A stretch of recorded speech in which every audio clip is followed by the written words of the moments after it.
Well, of course, it's absolutely right that a person like Isla Bryson, who committed not one rape, but two rapes of women, should never be placed in a position where they can be at risk to other women. This person claims to be trans, but very conveniently only did so after she was charged. The cynics might say that was an opportunistic move in a bid to game the system. But, whatever a person's sex or gender identity, a rapist is a rapist, and women must be protected. So there's no way that Ida Bryson should be allowed to be in a women's prison in free association with other women where they would be potentially put at risk. Now, I think a lot of my listeners will absolutely agree with you on this, Peter. Where are we lacking common sense in the system? You are a great advocate for trans rights and LGBT plus rights. Why is it that there does seem to be these big failures on their very common sense, and they have a huge and very bad, set of consequences for everybody, including trans people? Well, of course, we must start from the baseline that most trans women, 99.9%, deport themselves responsibly with full respect for women. They cause no problems whatsoever. It is just a very tiny, tiny minority. And Isla Bryson, her case is an exceptional and rare case and must under no circumstances be used to justify any wider, broader, generalized attack on trans people. There are over 200 trans people in British prisons. 99% of them behave perfectly well. They cause no problems. They are model prisoners in many cases. But Peter, I just want to come in there.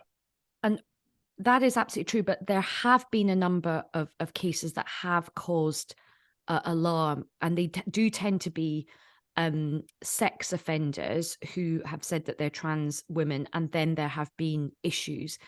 Now, it only takes a couple of cases, and people, do want to look at safeguarding. Just look at what's happening in the police, for example, with Wayne Couzens and David Carrick. I mean, do you accept that there are cases, and this will make a lot of women quite worried about the situation in women's prisons? I totally understand that. I get that. And as I said, women must be protected from rapists. But I want to give you an analogy. A very tiny minority of Muslims are terrorists, but we do not on that basis then impose generalized restrictions on the whole Muslim population. And all I'm trying to say here is that just because of a few bad trans people, we must not then generalize and restrict the whole trans community. So we do have to look at individual cases on a case-by-case basis. And there are ways of doing this. I mean, I'm a friend of mine. She works in a women's center where they have accepted trans women for many years, I think 7 years now. And she has said that decision has been with the agreement of both the staff and the women users. They risk assess and vet every woman that comes into the center, and they've never had any problem. All I'm trying to say is there are situations where trans women are in women's organizations and spaces where there is no problem. But of course, the prison system is very different. And in this particular case of Ida Bryson, there are three possible options.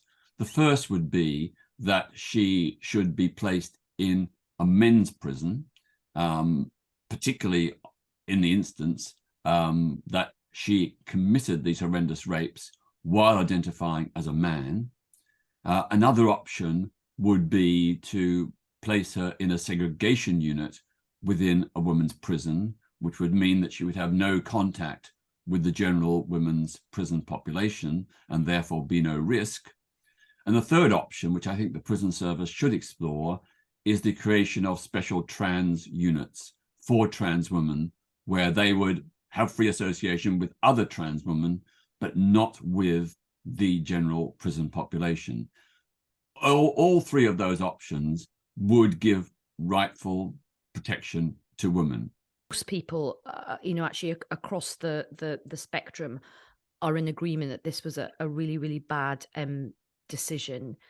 How do you think we can have better conversations about these kinds of issues? Because I was speaking to somebody, a sort of a senior policy person, and they were saying that they think that the prison services are now very frightened because of getting accusations of being transphobic. So they're maybe overcorrecting and not making common sense decisions, the ones that you've just set out. How do we try and navigate these very difficult, very sensitive issues with compassion, as you say, but common sense as well? Both women's rights and trans rights are protected characteristics under the Equality Act. Both deserve dignity and respect. There is a difference between biological sex and gender identity. They're not the same. They are different. Trans women are different from other women, but difference is okay. Providing no one is harmed, difference is okay. And we should respect and accord full rights to both trans women and biological women. Now, Peter, just your last comment, and I very much agree with you, and I think lots of people will. But lots of people from the trans community may disagree with what you've just said, saying there is a difference between biology, biological sex, and gender. And you've just said actually differences can be okay. But some people in the trans community will be quite angry at that statement. What do you say to them? Well, I respect their right to have a different point of view, but I think that it's very obvious that there is a difference. And as I said, difference is not a bad thing. I celebrate difference, and providing no one is being harmed or damaged, vive la différence.